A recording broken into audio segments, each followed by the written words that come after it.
Welcome back to Gear Up Windows YouTube channel.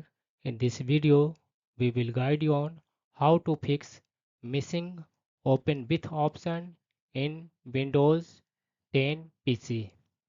You can see on my desktop open with option is not available, and when I select a file, and then also you will see on the right click menu open with option is not available. To fix this issue, there is simple registry hack. Just you need to click on this one start button. Here type regedit. In the search results, click on this one registry editor entry. When Windows prompts, click yes.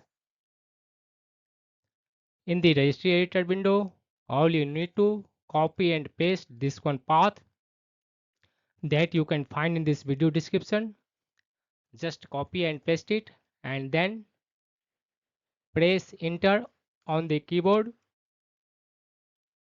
This will take you up to open with option in the left sidebar.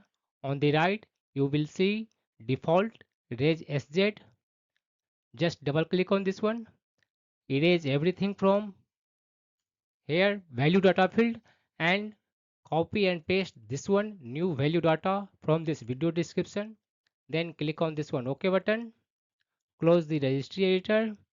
Now right click on any file and you should see open with option is available on your Windows 10 PC. That's all about this video. If you are new to our channel Gear Up Windows, kindly subscribe it, and if you love this video, press thumbs up. Bye bye.